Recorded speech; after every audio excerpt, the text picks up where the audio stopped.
Hello friends, now we have started programming for problem solving, that is PPS. Myself Vikas Khan Modi, I have completed MTech in Computer Science Engineering from IIT ISM Dhanbad. This is a new lecture of PPS, now started. Next आपका topic है generation in computer. ठीक है, computer कितना कितना generation है। ठीक है, तो कंप्यूटर का जनरेशन का मतलब हुआ क्या, सबसे पहला यानी सिंपल इसको कह सकते हैं वर्जन। ठीक है, जैसे मूवी का वर्जन, जैसे रोबोट था, रोबोट 2.0 आया। ठीक है, ये है आपका वर्जन। ठीक है, तो पहला कंप्यूटर कौन सा बना था, नेक्स्ट आपका कौन सा बना, फिर उसके बाद क्या बना। ठीक है, और अभी हम लोग कौन सा यूज कर रहे हैं, तो उसके बारे में हम लोग पढ़ेंगे जनरेशन ऑफ कंप्यूटर, कंप्यूटर कितना जनरेशन का है। ठीक है, पहले हम पढ़ेंगे फर्स्ट जनरेशन के बारे में। तो पहले हम जानते हैं जनरेशन होता क्या है। तो जनरेशन सिंपल कहते हैं क्या, चेंज इन टेक्नोलॉजी, टेक्नोलॉजी में जो चेंज हो रहा है उसको हम जनरेशन बोलते हैं। एक जनरेशन से यानी एक पीढ़ी से दूसरे पीढ़ी में जब जाते हैं तो इसमें क्या चेंज हो रहा है, तो वो चीज़ हम डिटरमाइन करते हैं कि कौन सा कंप्यूटर किस जनरेशन का और कौन सा कंप्यूटर किस जनरेशन का है। ठीक है, तो सबसे पहले हम लोग जो पहले इनिशियली में जब कंप्यूटर का जो वो डिस्टिंग्विश यानी बांट रहे थे, वो किसके थ्रू कर रहे हैं, हार्डवेयर के थ्रू, किसमें कौन सा हार्डवेयर का यूज करते हैं। ठीक है, उसके थ्रू हम जनरेशन को डिवाइड कर रहे हैं। ठीक है, नेक्स्ट अब जो हम क्या करें, कंप्यूटर को कैसे डिवाइड कर रहे हैं जनरेशन को, हार्डवेयर और सॉफ्टवेयर दोनों के थ्रू। ठीक है, इन कंप्यूटर में क्या होता है, हार्डवेयर रहता है और सॉफ्टवेयर होता है। तो पहले हम क्या करते थे, कंप्यूटर का जनरेशन को डिफाइन करने के लिए हम हार्डवेयर को चूज करते थे। फर्स्ट जनरेशन कौन सा हार्डवेयर यूज होता है और सेकंड जनरेशन में कौन सा यूज और थर्ड में कौन सा यूज। लेकिन अब क्या कर रहे हैं हम लोग, हर एक जनरेशन के लिए अलग अलग चीज को पैरामीटर को चेक करें। तो अभी क्या करें, हार्डवेयर को भी लेते हैं और सॉफ्टवेयर को भी लेते हैं, दोनों को मैच करा के तब देखते हैं कंप्यूटर का कौन सा जनरेशन का और कौन सा जनरेशन का। ठीक है, सिंपली रूप में कंप्यूटर जो है वो 5 जनरेशन में बांटा गया है। ठीक है, अभी तक में कंप्यूटर कितना है, 5 जनरेशन में बांटा गया है। ठीक है, तो उसका हम लोग को क्या क्या इंपॉर्टेंट है, सबसे पहले हमको उसका टाइमिंग जानेंगे, कब वो लॉन्च हुआ था। ठीक है, उसमें कौन सा हार्डवेयर का कौन सा यूज किया गया था और उसका नेम, मतलब कौन कौन सा उसका एग्जाम्पल है, ये सब चीज हम लोग लिस्ट में देखते हैं। ठीक है, सबसे पहला आ गया आपका फर्स्ट जनरेशन कंप्यूटर। ठीक है, तो फर्स्ट जनरेशन कंप्यूटर जो आया था वो कब आया था, 1946 टू 1959 के बीच में। ठीक है, इसके बीच में जो था कंप्यूटर जो आया था वो फर्स्ट जनरेशन कंप्यूटर। तो ये डेट है कहीं कहीं चेंज भी हो जाता है। ठीक है, तो कहीं 1956 भी दे देता है। ठीक है, तो ये आपको एक्यूरेट याद करके रखना। ठीक है, 1946 टू 1959 के बीच जो कंप्यूटर आया था वो कौन सा था, फर्स्ट जनरेशन कंप्यूटर था। ठीक है, ये आपका टाइम हो गया। अब इसमें कौन सा हार्डवेयर, तो ये हार्डवेयर के रूप में यूज करता था वैक्यूम ट्यूब। ये हार्डवेयर के यूज में क्या करता था, वैक्यूम ट्यूब का यूज करता था। ठीक है, ठीक। अब इसमें जो ये ट्यूब जो बनता था वो जैसे इलेक्ट्रिक बल्ब होता है ना, उस तरीके का ये बल्ब के रूप में ट्यूब रहता था, जो कि हीट को एब्जॉर्ब करता था, बहुत ज़्यादा हीट लगता था। इस ट्यूब को यूज करने के लिए बहुत ही ज़्यादा हीट लगता था और इंस्टॉलेशन खर्च भी बहुत ही ज़्यादा रहता था और हमेशा जल्दी खराब हो जाता था। इसलिए अब इंस्टॉलेशन खर्च ज़्यादा लग रहा था, ये क्या होता था, बहुत ही महंगा होता था और ये कंप्यूटर बहुत ही बड़ा होता था, लगभग एक रूम के आसपास ये कंप्यूटर होता था। ठीक है, तो मेनली ये इसको बैच प्रोसेसिंग ऑपरेटिंग सिस्टम पर ये काम करता था। पहला जनरेशन किस पे काम करता था, बैच प्रोसेसिंग ऑपरेटिंग सिस्टम पर। ये कुछ कुछ की टर्म है, इसको याद आपको रखना। सबसे पहला की टर्म क्या था, इतना 1946 टू 1959 के बीच में। ठीक है, नेक्स्ट आपका वैक्यूम ट्यूब का यूज कर रहा था। ठीक है, इस कौन सा सॉफ्टवेयर था इस पे use, batch processing operating system पे ये काम कर रहा था।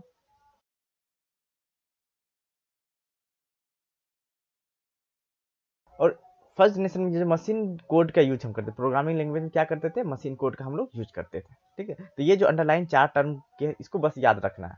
ठीक है, नेक्स्ट हम देखते हैं इसका फीचर्स। फीचर्स क्या है, तो फीचर्स में कह सकते हैं मतलब क्या इसका गुण है, तो वैक्यूम ट्यूब टेक्नोलॉजी का ये यूज करता है, ये अनरिलायबल है। ठीक है, इसको मतलब होल्ड कर मतलब अनरिलायबल मतलब भरोसा नहीं कर सकते, इसका बहुत ही मतलब खराब जल्दी होता है ये चीज़। ठीक है, टिकता नहीं है ज़्यादा दिन तक। ठीक है, और ये मशीन लैंग्वेज को ही सिर्फ सपोर्ट करता है और ये बहुत ही महंगा होता है और इसको चलाने के लिए बहुत ही ज़्यादा हीट का ज़रूरत पड़ता है। ठीक है, इसमें इनपुट बहुत ही स्लो, मतलब ये बहुत ही स्लो था, ये बहुत ही स्लो था और ये बहुत ही बड़ा साइज का था। अब ये हीट ज़्यादा ज़रूरत पड़ा तो इसके लिए हमको क्या करना पड़ेगा, एसी का ज़रूरत पड़ना, एसी का ज़रूरत पड़ेगा इसको ठंडा करने के लिए। और ये नॉन पोर्टेबल, एक जगह दूसरी जगह हम नहीं लेके जा सकते हैं और ये बहुत ही ज़्यादा इलेक्ट्रिसिटी का यूज करता है। सिंपल सिंपल देखो, इसको ये ऐसे हम याद कर सकते हैं कि ये कंप्यूटर जो ये क्या कर रहा है, वैक्यूम ट्यूब का यूज कर रहा है। तो वैक्यूम ट्यूब क्या होगा, वैक्यूम ट्यूब बहुत ही ज़्यादा हीट को लेगा। वैक्यूम ट्यूब क्या होगा, बहुत ही ज़्यादा हीट को लेगा। अगर हीट को लेता है, ठीक है, तो इसको हमको ठंडा करने के लिए एसी का जरूरत पड़ेगा। ठीक है, अगर हीट भी कर रहा है और एसी का जरूरत पड़ रहा है, ये ज़्यादा कॉस्टली भी होगा। ठीक है, अब ये क्या है, बहुत ही बड़ा साइज का है। अगर बड़ा साइज का है तो ये नॉट पोर्टेबल होगा, यानी एक जगह से दूसरी जगह हम लेके नहीं जा सकते हैं। ठीक है, और ये फर्स्ट जनरेशन का यहाँ पर इनपुट और आउटपुट क्या होगा, स्लो काम करेगा, क्या क्या बहुत ही स्लो काम करेगा, ठीक है। और ये कौन सा लैंग्वेज यूज करेगा, मशीन लैंग्वेज को यूज करेगा, ठीक है। सिंपली इस तरीके से हम इसका फीचर्स को देख सकते हैं। नेक्स्ट देखते हैं इसका कुछ एग्जाम्पल देखते हैं, जैसे इनायक, ठीक है। क्वेश्चन ये ऑब्जेक्टिव में आ सकता है क्या, ये इनायक कौन सा जनरेशन का कंप्यूटर है। इनायक हो गया, इडवेक हो गया, यूनिवेक हो गया, IBM 701 हो गया और IBM 650, ये जो कंप्यूटर है वो फर्स्ट जनरेशन का कंप्यूटर है, ठीक है। नेक्स्ट हम लोग देखते हैं सेकंड जनरेशन। सेकंड जनरेशन का कंप्यूटर कब आया था, 1959 से 1965 के बीच का जो कंप्यूटर वो क्या है, सेकंड जनरेशन का कंप्यूटर है, ठीक है। इसमें हम लोग क्या यूज करते हैं, ट्रांजिस्टर। इसमें हम लोग ट्रांजिस्टर का यूज करते हैं। तो ट्रांजिस्टर क्या करेगा, लेस पावर लेगा, कैसा लेगा, लेस पावर लेगा, और साइज क्या होगा, थोड़ा सा छोटा होगा, मतलब वैक्यूम ट्यूब से साइज इसका क्या होगा, छोटा होगा। और ये क्या होगा, फर्स्ट जनरेशन कंप्यूटर से ज़्यादा रिलायबल होगा और फर्स्ट जनरेशन कंप्यूटर ज़्यादा फास्टर होगा, ठीक है। ठीक, और इसमें जो हम लोग कंप्यूटर, इस चीज़ में जो हम लैंग्वेज जो यूज करेंगे वो हम लोग असेंबली लैंग्वेज यूज करेंगे। कौन सा, assembly language and high level programming language use करेंगे, जैसे फोर्टन हो गया, कोबोल हो गया, ये सब हाई लेवल लैंग्वेज है, ठीक है।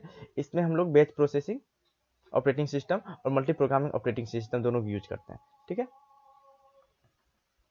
नेक्स्ट फीचर्स, फीचर्स क्या है कि आप इसमें ट्रांजिस्टर का यूज कर रहे हैं, ठीक है। ट्रांजिस्टर का यूज कर रहे हैं, ये क्या होगा, रिलायबल होगा, फर्स्ट जनरेशन से ज़्यादा रिलायबल है। और फर्स्ट जनरेशन से साइज क्या होगा, छोटा होगा।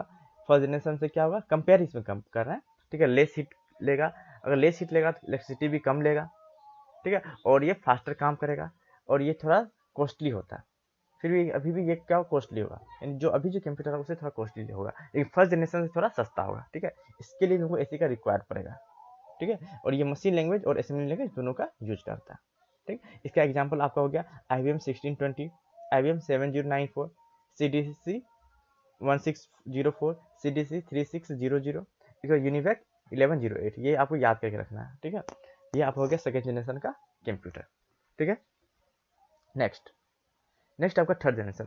थर्ड जनरेशन का क्या है, आपका ईयर क्या हो, 1965 टू 1972। इसके बाद आपका हार्डवेयर, हार्डवेयर में यूज ये क्या करता है, इंटीग्रेटेड सर्किट, क्या यूज करता है, इंटीग्रेटेड सर्किट, ठीक। इंटीग्रेटेड सर्किट क्या होता है, ये combination of more many transistor and register capacitor, ठीक है। आईसी क्या होता है, आपका ट्रांजिस्टर, रजिस्टर और कैपेसिटर का एक कंबाइंड रूप में एक सर्किट होता है, ठीक है। तो आईसी का इन्वेंटेड कौन किए थे, जैक किल्बे ने, कौन किए थे, जैक किल्बे ने इसका का डेवलप किए थे, ठीक है। इसमें जो आप प्रोग्रामिंग जो ये कौन सा ऑपरेटिंग सिस्टम यूज करेगा, तो ये जो होता है रिमोट प्रोसेसिंग, टाइम शेयरिंग और मल्टी प्रोग्रामिंग ऑपरेटिंग सिस्टम पर ये काम करता है, ठीक है। अब इसमें लैंग्वेज कौन सा यूज करेगा, ये हाई लेवल लैंग्वेज यूज करेगा, कौन कौन सा, फोर्टन 2 से लेके फोर्टन 4 तक, कोबोल, पास्कल, ठीक है। एक बार PL1 बेसिक, एल्गोल, ये सब कंप्यूटर लैंग्वेज यूज करेगा, ठीक। ये कीवर्ड कुछ याद रखना है, कीवर्ड क्या क्या याद रखना आपको, ये टाइमिंग फ्रेम, इसके बाद आपका हार्डवेयर इंटीग्रेटेड सर्किट, ठीक है। इसके बाद आपका ये लैंग्वेज, कौन सा लैंग्वेज यूज किया और कौन सा ऑपरेटिंग सिस्टम का यूज करना, हर एक जनरेशन का बस ये याद रखना है, ठीक है।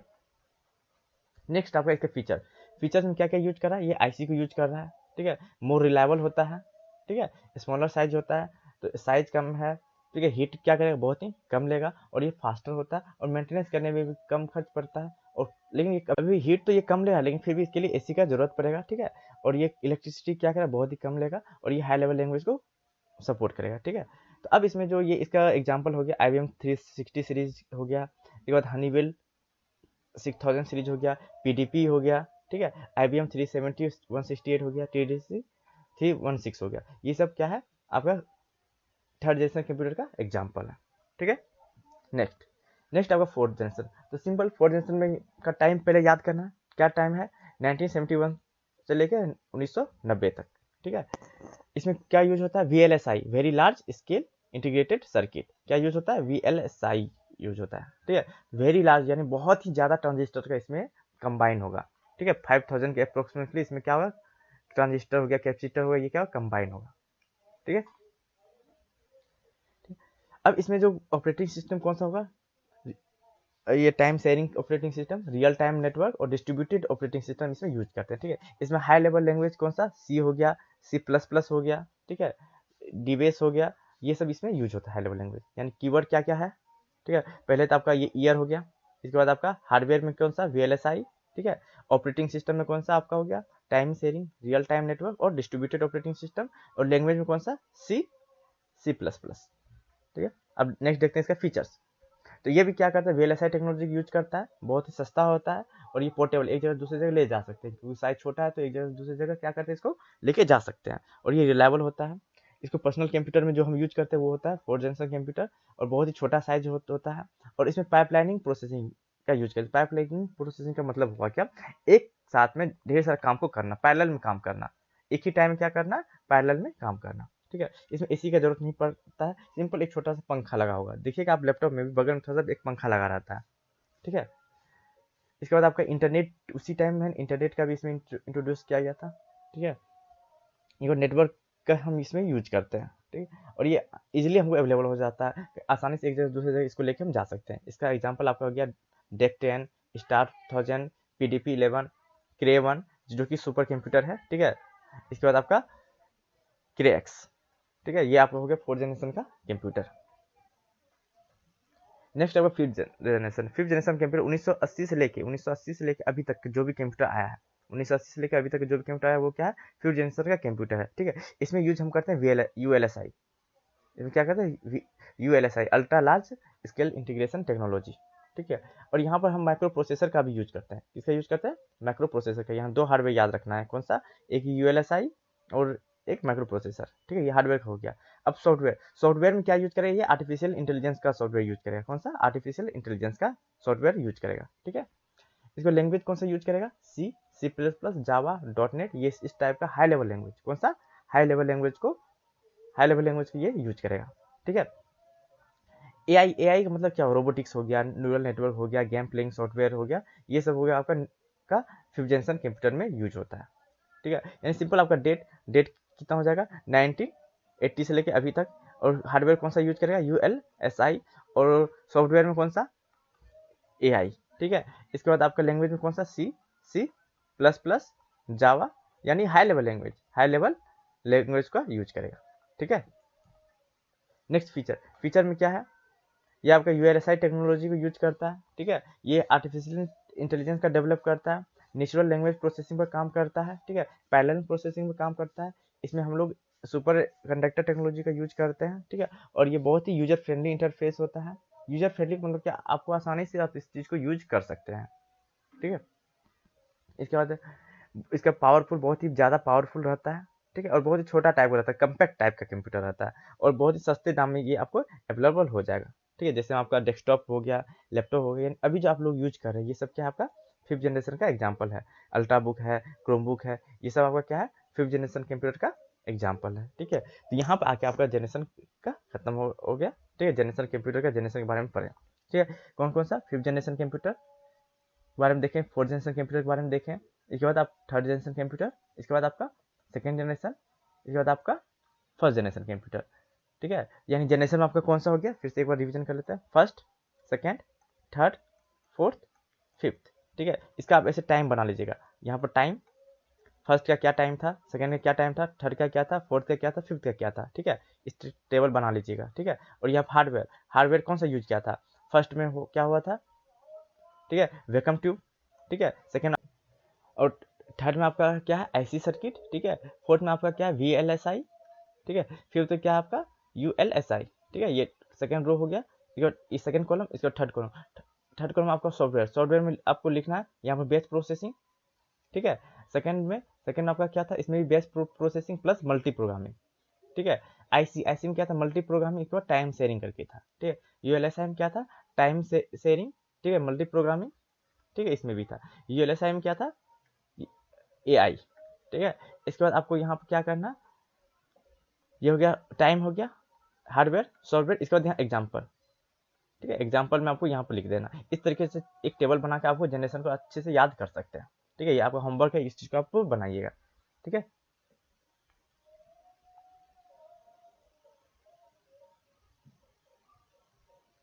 नेक्स्ट आपका है टाइप्स ऑफ कंप्यूटर का टाइप्स। कंप्यूटर टाइप्स कितने प्रकार का टाइप्स होता है। ठीक है। इस चीज के बारे में हम लोग देखते हैं। ठीक है। अब यहाँ पे एक टेबल हम बनाए हुए हैं। ठीक, इस टेबल में देखते हैं।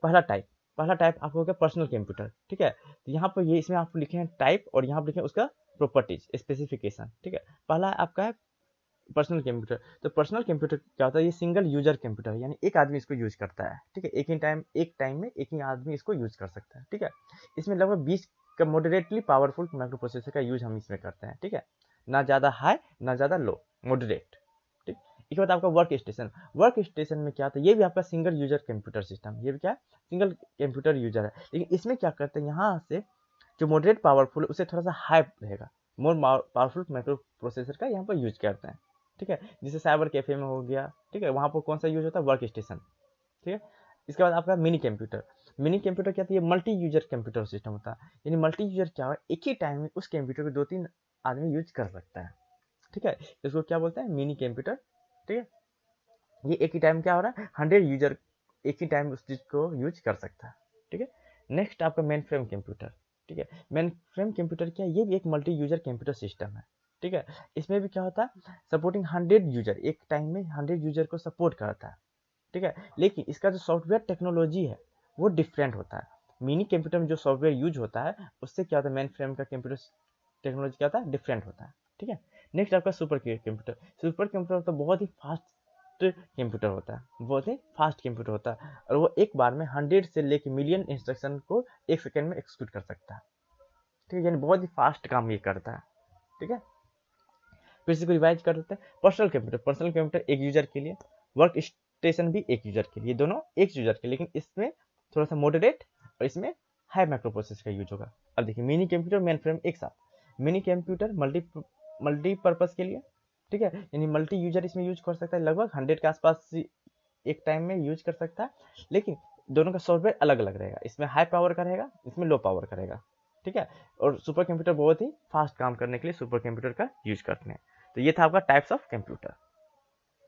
अब देखते हैं कंपोनेंट्स ऑफ कंप्यूटर। तो कंपोनेंट ऑफ कंप्यूटर क्या होगा, कंप्यूटर में क्या क्या होता है उस चीज के बारे में हम लोग इसमें देखेंगे, ठीक है। तो अब देखते हैं। तो सबसे पहले हम लोग फंक्शनलिटी में पढ़े हुए थे, क्या पढ़े हुए थे कि सबसे पहले क्या करता है, इनपुट को लेगा, इनपुट लेने के बाद क्या करेगा, ठीक है, स्टोर करेगा, स्टोर करने के बाद क्या करेगा, प्रोसेसिंग करेगा, प्रोसेसिंग करने के बाद क्या करेगा, आउटपुट करेगा, इसके बाद क्या करेगा, कंट्रोल करेगा, ठीक है, ठीक है। इस तरीके से हम लोग फंक्शनलिटी में पढ़े हुए थे, बस यही। तो इनपुट को लेने के लिए किस हार्डवेयर का मतलब कौन सा कंपोनेंट इनपुट लेगा, कौन सा कंपोनेंट स्टोर करेगा, कौन सा कंपोनेंट प्रोसेसिंग करेगा, कौन सा कंपोनेंट आउटपुट देगा और कौन सा कंपोनेंट कंट्रोल करेगा, ठीक है। जैसे हम अपना एग्जांपल लेते हैं, ठीक है। इनपुट किसके थ्रू हम आदमी को किसके थ्रू इनपुट मिलता है, टच करने से स्किन थ्रू आपको इनपुट मिलेगा, ठीक है। कुछ खाते हैं यानी टंग के थ्रू इनपुट मिलेगा, आंख से देखते हैं उसके थ्रू आपको इनपुट मिलेगा, कान से सुनते हैं उसके थ्रू आपको इनपुट मिलेगा, ठीक है। ये आपका कंपोनेंट हो गया,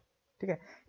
स्टोर कहाँ क्या रहेगा, माइंड में जाके स्टोर होगा, ठीक है। प्रोसेसिंग कहाँ होगा, माइंड पर ही जाके क्या होगा, प्रोसेसिंग होगा, ठीक है। और आउटपुट किसके थ्रू दीजिएगा, आपको अगर कोई खाना खाए वो स्वाद में अच्छा लगा तो उसको तारीफ किए, ठीक है, तो आउटपुट दिए, आउटपुट किसे दिए, माउथ से दिए, ठीक है। तो ये हो गया आपका आउटपुट। और कंट्रोल की क्या करता है, माइंड क्या करता है, नर्वस सिस्टम क्या करता है, पूरा शरीर को कंट्रोल करता है। इसी तरह कंप्यूटर का कंपोनेंट के बारे में पढ़ते हैं। तो वो कंपोनेंट जो इनपुट को लेता है, ठीक है, यानी इंटायर इंटरिंग डाटा को इंटर करता है, उसको क्या बोलते हैं, इनपुट कंपोनेंट, ठीक है। डाटा स्टोर, तो डाटा स्टोर यानी डाटा जो भी इनपुट डाटा देंगे उसको स्टोर करेगा, ठीक है, तो उसको क्या बोलते हैं, डाटा स्टोर। अब नेक्स्ट है आपका प्रोसेसिंग, डाटा को प्रोसेस करना, यानी कौन सा अर्थमेटिक ऑपरेशन को करना या लॉजिकल ऑपरेशन को करना, कोई जो डाटा दिए उसमें लॉजिकल ऑपरेशन को या अर्थमेटिक ऑपरेशन को करना, इसको क्या बोलते हैं, डाटा को प्रोसेस करना, ठीक है। ये आउटपुट इन्फॉर्मेशन क्या हुआ, अगर जो भी हम इनपुट दिए उस पर प्रोसेसिंग करने के बाद जो आउटपुट मेरा जनरेट होगा, ठीक है, उसको क्या बोलना, आउटपुट इन्फॉर्मेशन, ठीक है। इन्फॉर्मेशन क्या हो, जो मेरे काम का है, ठीक है, तो हो गया आपका आउटपुट इन्फॉर्मेशन। ये बात control the work flow, control the work flow operation में क्या होगा, जो कि ये एफ का ये चारों जो ऑपरेशन को कंट्रोल करेगा, ये इसको क्या करेगा, कंट्रोल करेगा, वो हो गया कंट्रोल, ठीक है। तो ये था आपका कंप्यूटर का कंपोनेंट। अब देखिए, अब सबको अलग अलग पढ़ेंगे। सेंट्रल प्रोसेसिंग यूनिट क्या होता है, तो सेंट्रल प्रोसेसिंग यूनिट को हम लोग कंप्यूटर का ब्रेन भी कहते हैं, इसको ब्रेन ऑफ कंप्यूटर इसको बोला जाता है। ये क्या करता है, हर एक टाइप का परफॉर्मेंस को, डाटा को प्रोसेस करने के लिए हर एक टाइप का परफॉर्मेंस को ये एक्सिक्यूट करेगा, ठीक है। तो इसका काम क्या है, सेंट्रल प्रोसेसिंग क्या काम है, ये डाटा को स्टोर करता है, ठीक है। इसका बीच का रिजल्ट को कैलकुलेट करेगा, ठीक है, फाइनली रिजल्ट नहीं, बीच का रिजल्ट को कैलकुलेट करेगा, ठीक है, और इंस्ट्रक्शन को भी इसको कैलकुलेट करके स्टोर करके रखेगा, ठीक है। यही सीपीयू में क्या करेगा, operation, control the operation of all parts of computer, यानी यही क्या है सीपीयू में क्या कंट्रोल, ये क्या है कंट्रोल, कंट्रोल करेगा, ठीक है। तो सीपीयू में क्या क्या होता है, तो सीपीयू में क्या क्या होगा, मेमोरी होगा, ठीक है, यहाँ स्टोर करने के लिए मेमोरी का यूज, कंट्रोल करने के लिए कंट्रोल यूनिट का यूज, ठीक है, और कैलकुलेशन करने के लिए अर्थमेटिक लॉजिकल यूनिट का यूज करेगा। तो सबसे पहले हम देखेंगे मेमोरी यूनिट। मेमोरी यूनिट क्या करेगा, स्टोर करने के लिए, कंट्रोल यूनिट कंट्रोल करने के लिए, और अर्थमेटिक लॉजिक यूनिट यानी एलयू, एलयू का यूज किसके लिए होगा, एलयू का यूज होगा आपका कैलकुलेट करने के लिए, कैलकुलेशन करने के लिए, ठीक है। तो सबसे पहले हम लोग पढ़ते हैं मेमोरी के बारे में, ठीक है। तो मेमोरी का सिंपल क्या काम है, इंस्ट्रक्शन को स्टोर करना, सिंपल काम है स्टोर करना। तो वो किसको स्टोर करेगा, इंस्ट्रक्शन को स्टोर करेगा, डाटा को स्टोर करेगा, या इंटरमीडिएट रिजल्ट को स्टोर करेगा, ठीक है। जैसे इंटरमीडिएट रिजल्ट क्या हो, जैसे आपको ये कोई इक्वेशन दिया गया 5 + 4 + 3, इसको कैलकुलेट करना है। सबसे पहले क्या करेंगे, इसको कैलकुलेट कीजिएगा। तो 4 + 5 कितना हो गया 9, फिर +3, ठीक है, फिर 9 + 3 कितना हो गया आपका 12। तो ये आपका हुआ फाइनल रिजल्ट, लेकिन ये 9 क्या है, ये इंटरमीडिएट रिजल्ट है। तो इसको स्टोर करने के लिए भी मेमोरी का हम लोग यूज करते हैं, ठीक है। तो इस चीज को यूज करने के लिए हम लोग जो जिस मेमोरी का यूज करते हैं उसको क्या बोलते हैं, रैम, रैंडम एक्सेस मेमोरी, यानी इसको हमको प्राइमरी मेमोरी भी कहते हैं, ठीक है। सबसे पहले कहाँ होगा, डाटा आपका यहाँ पे यूज होता है, ठीक है। मेमोरी, मेमोरी का क्या क्या मतलब, इसका मतलब यूज क्या है, मतलब ये क्यों सिग्निफिकेंट है, ठीक है। तो अगर जितना ज़्यादा मेमोरी रहेगा उस अनुसार स्पीड चेक किया जाएगा, स्पीड हो गया, पावर हो गया, कैपेबिलिटी, ठीक है। तो इसका साइज, मेमोरी का साइज है ना, जब मेमोरी हम लोग डिटेल में पढ़ेंगे वहाँ हम देखेंगे कि मेमोरी का साइज किस तरीके से स्पीड पर इफेक्ट करता है, पावर को इफेक्ट करता है, और कैपेबिलिटी को इफेक्ट करता है, ठीक है। तो प्राइमरी मेमोरी और सेकेंडरी मेमोरी ये क्या है, दो टाइप है मेमोरी का दो टाइप है। कौन सा, प्राइमरी मेमोरी और सेकेंडरी मेमोरी, ठीक है, ये मेमोरी का दो टाइप है, ठीक है। तो अब देखते हैं function of memory unit. Function, memory unit का क्या फंक्शन है, ठीक है। ये क्या करेगा, डाटा को स्टोर करेगा, इंस्ट्रक्शन को स्टोर करेगा, ठीक है। ये क्या करेगा, इंटरमीडिएट रिजल्ट को भी स्टोर करेगा, और ये क्या करेगा, फाइनल रिजल्ट को भी स्टोर करेगा प्रोसेसिंग के पहले, ठीक है। इसके बाद वो क्या करेगा, प्रोसेस करने के बाद आउटपुट डिवाइस में उसको सेंड कर देगा, ठीक है। ये आपका कंप्यूटर है, ठीक है। यहाँ से इनपुट आएगा, यहाँ पर प्रोसेसिंग होगा, और यहाँ पर आपका आउटपुट जनरेट होगा। तो यहाँ प्रोसेसिंग, इसी को क्या बोलते हैं, सीपीयू। इसमें क्या क्या आपका होगा, मेमोरी यूनिट होगा, फिर कंट्रोल यूनिट होगा, और आपका फिर एएलयू होगा, ठीक है। इस तीनों को मिल के ये फिर आउटपुट को जनरेट करेगा, ठीक है। नेक्स्ट आपका कंट्रोल यूनिट। तो कंट्रोल यूनिट क्या करेगा, ये ऑपरेशन जो भी हम ऑपरेशन कर रहे हैं उसको ये कंट्रोल करता है, कंप्यूटर का हर एक पार्ट के ऑपरेशन को ये क्या करेगा, कंट्रोल करेगा, ठीक है। इसका फंक्शन देखते हैं, कंट्रोल यूनिट का क्या फंक्शन है। तो ये responsible for controlling the transfer of data, data को ट्रांसफर करना या इंस्ट्रक्शन को ट्रांसफर करना है तो उसको कंट्रोल करेगा, ये कहाँ ट्रांसफर करना है और किस तरीके से ट्रांसफर करना है, ठीक है। बिकॉज ये it manage and coordinate all units of computer, computer का जितना भी पार्ट है, ठीक है, सबको कोऑर्डिनेट करेगा, सबको बताएगा आपको इस तरीके से काम करना, उस तरीके से काम करना। सिंपल इसको कह सकते हैं ये मैनेजर है, ये क्या है, मैनेजर, मैनेज करना है उसको, हर एक चीज को इंस्ट्रक्शन देना है, ठीक है। It obtain the instruction from the memory, memory से ये इंस्ट्रक्शन को लेगा, उस पर देखेगा ये काम है कर रहा है कि नहीं कर रहा है, और डायरेक्ट फिर उसको क्या करेगा, कंप्यूटर पर ऑपरेशन करेगा, ठीक है। जैसे मैनेजर, मैनेजर क्या काम है, आप स्टूडेंट आप मैनेजर के पास जाते हैं तो वहाँ आप इंस्ट्रक्शन देते हैं आप ऐसे काम कीजिए, वैसे काम कीजिए, मतलब आप अपना प्रॉब्लम यहाँ पर मैनेजर को बताते हैं। तो मैनेजर क्या करता है, स्टाफ को सारा इंस्ट्रक्शन देता है कि आप इस तरीके से काम करना है। तो मैनेजर का ही काम क्या है, इंस्ट्रक्शन को देना, यानी इनपुट को जो है वो डाटा को स्टोर या प्रोसेस नहीं करेगा, इसका काम है बस इंस्ट्रक्शन करना, देना, इंस्ट्रक्शन को देना, ठीक है। नेक्स्ट आपका एलयू, अर्थमेटिक लॉजिक यूनिट। इसमें दो सेक्शन होता है, एक होता है आपका, पहला सेक्शन है आपका अर्थमेटिक सेक्शन, और दूसरा है आपका लॉजिक सेक्शन, ठीक है। तो अर्थमेटिक सेक्शन पहला आप देखते हैं, अर्थमेटिक सेक्शन, अर्थमेटिक सेक्शन क्या होता है, ठीक है। तो ये क्या करता है, अर्थमेटिक ऑपरेशन को परफॉर्म करता है, जैसे एडिशन हो गया, सब्ट्रैक्शन हो गया, मल्टीप्लिकेशन हो गया, और डिवीजन हो गया, यानी एडिशन, सब्ट्रैक्शन, डिवीजन और मल्टीप्लिकेशन, ठीक है। ये जो अर्थमेटिक ऑपरेशन होगा उसको एक्सिक्यूट करेगा, इस पर काम करेगा, ठीक है। इस तरीके से काम करेगा अर्थमेटिक सेक्शन, ठीक है। इसके बाद आपका सेकेंड आपका हो गया लॉजिक सेक्शन। लॉजिक सेक्शन क्या करेगा, ये कंपेयर करेगा कोई संख्या बड़ा है या छोटा है, ए बड़ा है बी से बड़ा है नहीं है, ये अगर कोई संख्या है ए बी सी डी, इसमें किसको सिलेक्शन करना है, ठीक है, ए बी से मैच कर रहा है कि नहीं कर रहा है, ठीक है, दो डाटा को मिलाना है, ए प्लस बी करना है या फिर ए के बाद बी लिखना है, इस टाइप का जो काम करता है वो लॉजिक का काम है। इन लॉजिकल काम को लॉजिक सेक्शन करेगा, ठीक है, और अर्थमेटिक वाला काम को अर्थमेटिक सेक्शन करेगा। तो ये था एलयू, ठीक है। इस पर डिफिनेशन पूछ सकता है, तो ये यही चीज लिखना है यहाँ पे, इस चीज को आप नोट कर लीजिएगा कॉपी में, ठीक है। नेक्स्ट आपका देखते हैं इनपुट यूनिट। क्या देखते हैं, इनपुट यूनिट। तो अभी हम लोग देखिए कंप्यूटर का डायग्राम सिंपल बनाते हैं। तो ये आपका हो गया सीपीयू, ठीक है, यहाँ पर आपका क्या रहेगा, इनपुट यूनिट, और यहाँ पर आपका क्या रहेगा, आउटपुट यूनिट। तो अभी हम लोग सीपीयू के बारे में थोड़ा सा देखें, अब हम लोग देखते हैं इनपुट यूनिट के बारे में, ठीक है। तो इनपुट यूनिट का क्या काम होगा, सिंपल इनपुट यूनिट का काम होगा कि इनपुट के डाटा को सीपीयू के पास पहुंचाना, ठीक है। और आउटपुट यूनिट का क्या काम होगा कि सीपीयू के डाटा को आउटपुट में दिखाना, ठीक है। तो पहले इनपुट देखते हैं। तो इनपुट में वो डिवाइस है जो कि इनपुट को, मतलब कोई भी डाटा सीपीयू के पास भेजेगा। कैसे, तो हम कोई भी डाटा को कीबोर्ड के थ्रू कंप्यूटर को भेज सकते हैं, या फिर माउस के थ्रू भेज सकते हैं। ये सब एग्जाम्पल, जॉयस्टिक के थ्रू भी हम कंप्यूटर में इनपुट भेज सकते हैं, लाइट पेन के थ्रू, ट्रैक बॉल के थ्रू, ये सब गेम खेलने के लिए काम आता है ट्रैक बॉल। स्कैनर से भी क्या करते हैं, इनपुट को कंप्यूटर में भेजते हैं। सिंपल, जो वैसा चीज जिससे कंप्यूटर के अंदर डाटा जा रहा है, तो वो क्या होगा, आपका इनपुट यूनिट, ठीक है। ग्राफिक टेबलेट हो गया, माइक्रोफोन हो गया, यानी माइक के थ्रू भी जाता है मेरा डाटा। इसके बाद MICR हो गया, मैग्नेटिक इंक कार्ड रीडर। इसके बाद OCR हो गया, ऑप्टिकल। ये सब आप लोग जब मॉल जाते हो इस टाइप का आपका लाइन दिखता होगा, ठीक है। यही सब आपका क्या कोड है। बारकोड रीडर हो गया, OMR शीट, जो एग्जाम देते हैं ना, तो यहाँ डार्क करके करते हैं, ठीक है। ये क्या आपका OMR शीट है, तो उसको रीड करना। इसको रीड करके ये क्या होगा, इसको रीड करके कंप्यूटर के पास भेजेगा। तो इसको जो रीड करेगा वो सब क्या, इनपुट। यानी सिंपल हम कर सकते हैं वैसा डिवाइस जो कि इनपुट को रीड करके, ठीक है, कंप्यूटर के बाद भेज देगा। ये क्या हो गया आपका इनपुट यूनिट, ठीक है। नेक्स्ट आपका आउटपुट यूनिट क्या होगा, सिंपल। आउटपुट यूनिट क्या होगा कि जो कि कंप्यूटर के अंदर जो प्रोसेसेस डाटा है उसको आउटपुट में आपको दिखाएगा, ठीक है, या आउटपुट में आपको देगा, ठीक है। जैसे मॉनिटर क्या करेगा, जो मॉनिटर में क्या कर, मॉनिटर यानी स्क्रीन पर मेरा आउटपुट दिख रहा है ना। अभी हम लोग इनपुट के थ्रू आपको वीडियो प्रोवाइड किए, और आप क्या कर रहे हैं, स्क्रीन पर उस चीज को देख रहे हैं। तो स्क्रीन आपका क्या है, वो आपका क्या आउटपुट डिवाइस है, ठीक है। ग्राफिक प्लॉटर क्या हो गया कि आपको प्लॉट करना है, यानी प्रिंटर का ये टाइप हुआ, ठीक है।